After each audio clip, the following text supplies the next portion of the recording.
こんにちは。チベット This Week ではチベットやダライラマ法、そして中央チベット政権に関する1週間のニュースをお送りします。それではまずヘッドラインを見ていきましょう。文末に主席大臣はカナダの国会議員らと会談し、カナダのチベット人コミュニティに向けて演説しました。世界の指導者たちがパンチンラマ11世の解放を要求しました。ドマギャリ臨時主席大臣はインドの RSS 代表団とヒンドゥー教の構想をダランザラに歓迎しました。天神玄関代表はチベットの河川開発に関する会議を終え、EU 議員らと交流しました。チベット事務所ロンドンは様々な場でチベット民主モデルとチベット闘争を強調しました。第28回書店祭りが閉幕しました。カマシンゲ代表はオーストラリア国会で開催された国連ウィスサクの日25周年記念式典に出席しました。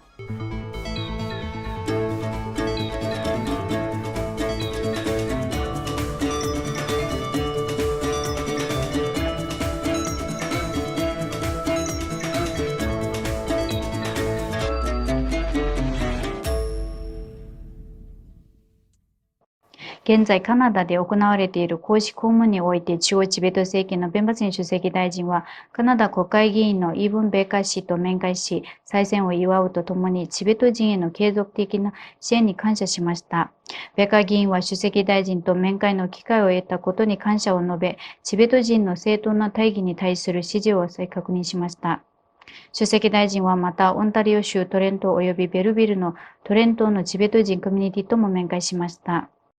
これらの会合で主席大臣は間近に迫っているダライラマ法の90歳の誕生日の重要性を強調し、法の転生の正当性、急速に変化する亡命チベット人コミュニティの人口構成、外交ルートやメディアへの働きかけを通じて国際的な関係者と関わり、チベットの大義に対するより幅広い支持を集めようとする第16期内閣の取り組みについて触れました。主席大臣は受け入れ国の文化的構造への同化へと向かうという課題が続いているが、私たちは独自のアイデンティティを堅持し続けなければならないと強調しました。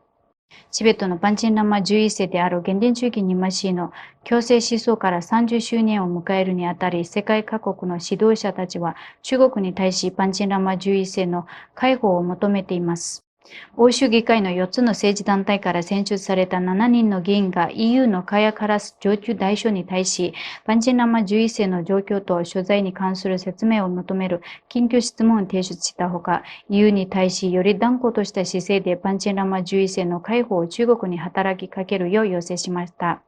欧州連合のアヌア・エル・アヌニ報道官は、パンチンラマ11世の安否について初めて懸念を表明しました。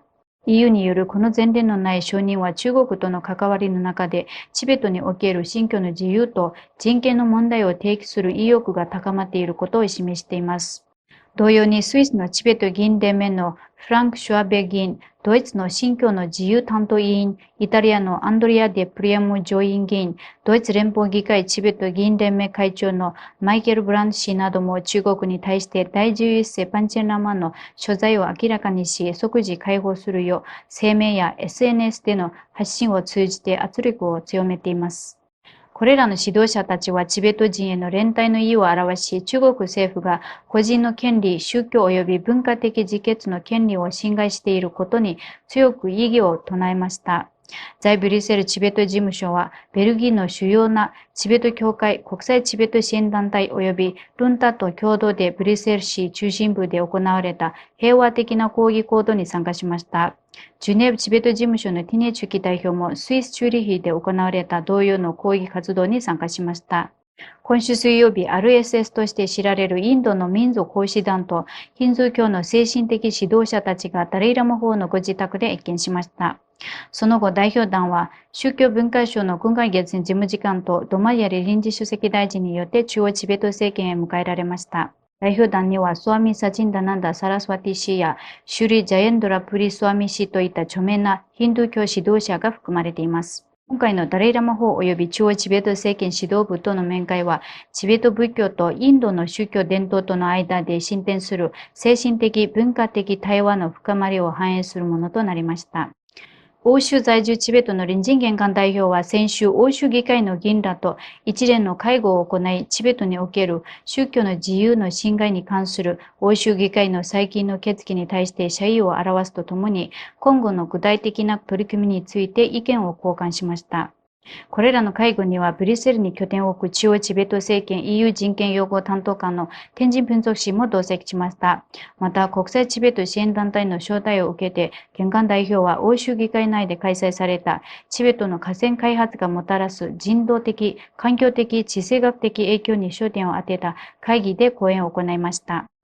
講演ではチベット高原が持つ地政学的、生態学的な重要性に加え、中国による一方的なダム開発がアジア全域の水資源に深刻なリスクについて警告し、特に下流域に暮らす数億人の人々の生活に不可欠な河川が影響を受ける可能性について強い懸念を示しました。玄関代表は最後に、国際的な気候変動環境保護機関に対し、チベット高原を気候環境政策の重要地域として正式に位置づけ、保護の枠組みに組み込む必要性を強調しました。今月10日、チベット事務所ロンドンのツリヤンキ代表は、イベント主催者である香港の著名な活動家、フィン・ラオ氏の招待を受けて、ロンドンのキャピタルシティカレッジで開催された第3回イギリスと香港のシンポジウムで講演しました。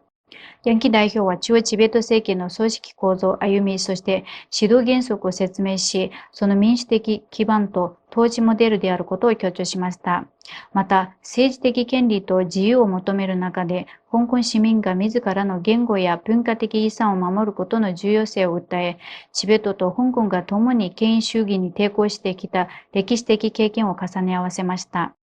先週水曜日、チベット事務所ロンドンの天神君が事務局長は、英国議会で開催された北朝鮮、中国、チベット、新疆、香港、ミャンマーにおける自由についての合同討論会においてチベットの状況を訴えました。この討論会は英国議会の北朝鮮に関する全政党議員連盟と人権団体45 Rights の共催で行われました。今回事務局長は中国による支配下のチベットにおける宗教と文化の自由に対する厳しい継続的な弾圧されている状況を訴えました。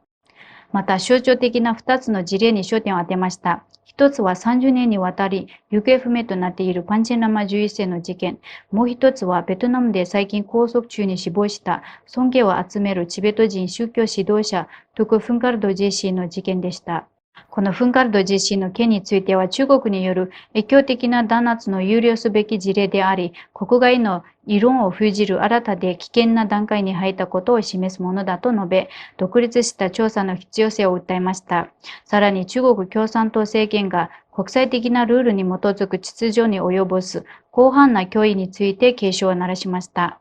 今週火曜日、ダラムサラのチベット舞台芸術団にて第28回チベット出展祭りの閉会式が行われました。この式典には、クンデリン・ターサーク・ジェルン・リンボチェが来賓として出席し、超チベット政権のギャリルマ主席大臣代行が特別ゲストとして参加しました。また、ネチュン・クンデリンボチェやトゥク・ラギャリンボチェも来賓として出席しました。今回の山場は5月10日にすべてのオペラ出演者がダライラマ法に特別謁見したことです。最終日にはチベット舞台芸術団によってオペラロアサムが上映されました。2025年の書店祭りは5月7日から20日まで開催され、14のオペラ団体によって11作品のオペラが披露されました。今年は出演者総数が482人に達し、これまでで最大規模のオペラ参加者が集まる祭典となりました。先週水曜日、オーストラリア国会議事堂のグレットホールにて開催された国連ウィサクの日オーストラリア記念行事の25周年式典にガンマシンゲ代表が出席しました。この式典はオーストラリア仏教連盟がオーストラリア国内に存在する様々な仏教伝統の団体や寺院との協力して開催したものです。これで今週のニュースは以上です。チベットテレビをご覧いただきありがとうございます。